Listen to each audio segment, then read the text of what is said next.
Hello and welcome back to my YouTube channel. Welcome back to the NUFC Monday Show. Focus has been on the Euros. Focus on this channel's been on the Euros, but here back to talk about Newcastle United with a roundup of all the latest news and give my thoughts on the latest talk and speculation around Newcastle. So if you haven't checked out last week's couple of videos I did on Newcastle, the Monday Show from last week where I talked about Yankuba Minter potentially leaving and James Trafford's deal in more detail, and do go check that out. Obviously, also as well, Donyell Marlin was a player that I talked about in detail in terms of a transfer target I would look towards.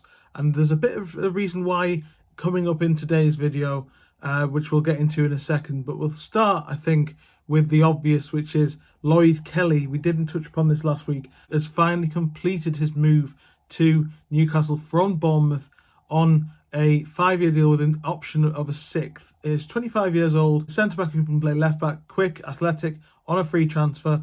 Where can you go wrong, apart from perhaps the injury record, which is quite poor? I think 80 games missed in the last 5 seasons. But I think, as I said to somebody on Twitter who made that point, I think really it just becomes a factor that you have to weigh up when there's an option to buy a player with his quality and with his experience playing in the Premier League for so many years for Bournemouth, knows Eddie Howe really well. It's just a factor you have to weigh up, and when it's a free transfer and all of that's in the positive section, I think it makes quite clear sense to make the deal happen anyway. So a great sign. I think we won't go into too much detail, but I think it was always clear that this one was ahead of the Tosin Adarabioyo deal, and when that one fell apart, a few people were asking whether the same thing was going to happen to Kelly. Obviously, there was speculation of Atletico Madrid being interested and Roma being interested, but it was never likely. Newcastle had spoken to Kelly since February, and the deal was pretty much done for quite a while. Now it is officially done. He's going to wear the number 25 shirt, though. Does that mean Lewis Hall or whoever's going to take the number 3 shirt vacated by Paul Dummett? Biggest news from last week, which happened, I'd considered doing a video earlier on it, but I think I just left it for the Monday show. The interest and the inquiry and registering of interest in Crystal Palace's Michael Olise. Now, people got excited about this, rightly so. He's a fantastic player, very, very experienced, very sought after. £60 million release clause in his contract at Palace. They're quite openly talking about that. They've told the clubs around, and the brief journalists as well, that both Olise and Eze are available for around £60 million. It's probably on the cheap side for the pair of them, given what they can do.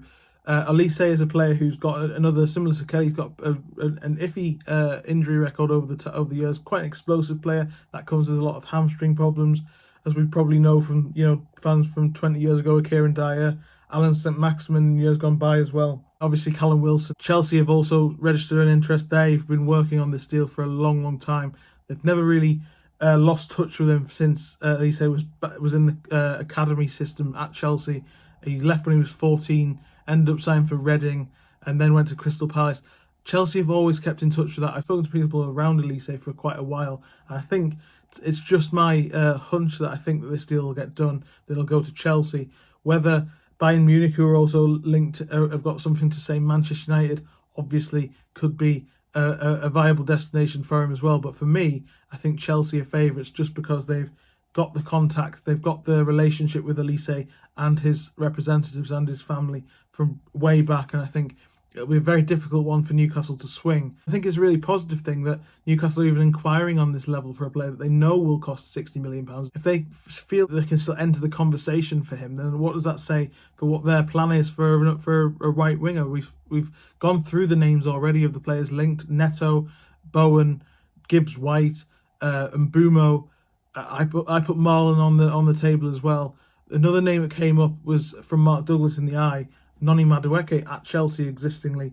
Anyway, he went to Chelsea for about £30 million a couple of years ago from PSV Eindhoven. Superbly talented player, big, quite gangly player, unpredictable. Got a lot of raw talent, hasn't quite been able to establish himself at Chelsea. But I said that on the True Faith transfer show last week, but when we were discussing these, and I think, as we've seen with Kai Havertz, there's a lot of quality in that Chelsea squad. People might look at the link to Madueke and be disappointed with it and say that they don't want Chelsea's rejects. And I think you've got to take a leaf out of Arsenal's book with this, because there's a lot of quality in that Chelsea squad that just doesn't have the foundation of which to grow and develop and become a star player. He's one of a number of good wingers that Chelsea have. It's very difficult for him to establish himself. And I think, as I say, at a player who's his age, I think 2021, he's going to need game time to develop himself in a good supportive environment that just doesn't exist at Chelsea. If you bring him to Eddie Howe and you ask Eddie Howe to work with him and you ask him to buy into Eddie Howe's system, it could be absolutely fantastic. He was incredibly highly rated at PSV Eindhoven. I remember speaking to Cody Gakpo at the end of the 2021-22 season, and we spoke quite a lot about Madueke, who went there from Spurs. They were quite close off the pitch. There was a real sort of bond between them, and they played like it on the pitch as well. They were fantastic. Madueke was always likely to come back to the Premier League. I think he's made a bad choice in going to Chelsea. Not the only one, might I add. I think there's definitely a player in there. Wouldn't have to spend too much on him as well. He cost around 30 million 2 years ago. I don't think he's really increased that value, so it's a good budget option in that sense. His wages are around 50 grand a week as well. Not going to break the bank, and he's ready to go and improve. And I think this is a really good option. I can understand completely why Newcastle are keen to sign Madueke if they indeed are going to look at this option. But as I say, all other options on the table. I think that's the thing you've got to take from this. That's the truth behind the Olise deal, that Newcastle are not necessarily expecting to get Olise. I'd be very surprised if they did. But the fact that they can put down interest in a player that's going to cost 60 million plus. What's the other players back on the table? You know, Neto, Gibbs, White. Players who are also going to cost around that, who perhaps there isn't so much interest in. Everybody is aware of Olise. Everyone's desperate to sign Olise. I think Newcastle could more than match what Crystal Palace can in terms of his 100,000 a week wages, in terms of possibly even paying the £60 million release clause. But the key question is, can they match Chelsea in terms of wages? Can they match Bayern Munich or Manchester United in terms of wages? And also ambition. They don't have European football. I think when you go up for players who have the options to go and play in the Champions League and go and play in other European competitions, that does become a factor. I don't necessarily think it'll be a factor in someone like Madueke, who might be looking for a way to kickstart his career, or a Gibbs White who doesn't have it at Forest, or a Neto for the same reason, and Bruno potentially. Those players, I think it's going to be less of an issue. I think it's a real positive that Newcastle think that they can put money down for a player like this. Olise, though, I'm not entirely sure it'll be him. I think it's fantastic, as I say, that Newcastle are looking like they can spend big on a winger. That was what we've sort of been told, and everyone is sort of aware of anyway. But how big, no one really knows. It's very difficult to sort of understand what they can do and can't do with the knock-on effect of European football, which financially I don't think is too big. But PSR, that sort of thing, they still have to raise money. The likes of Almiron, Murphy, Wilson are all available for transfer and possibilities for leaving. And finally, just before we go, I'll just touch on James Trafford again. Nothing's really tangibly changed in terms of this. I don't think anything has developed in terms of a new bid or a breakthrough in negotiations. Burnley want 20 million. Newcastle have offered around 15. There's got to be a compromise coming at some point. They've moved on from Mamadashvili because of the difference in price, and maybe they've accepted that Trafford is more of an upgrade on Martin Dubravka than an upgrade on Nick Pope, which Mamadashvili would have undoubtedly been. But I think this one will happen. I think it's not. I'm not as certain as I was consistently with Lloyd Kelly.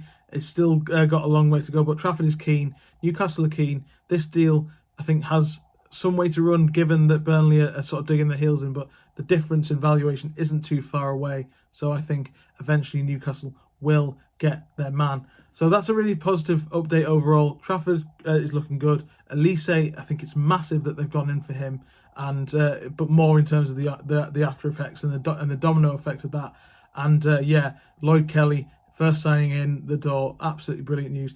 Thank you very much for joining me. If you want more Newcastle United content, please like, share and subscribe. Tell me in the comments below what you think, and tell me what you want to see from me this summer as well. I'm open to suggestions on different kinds of content. Thanks very much again, and I'll see you next time. Cheers.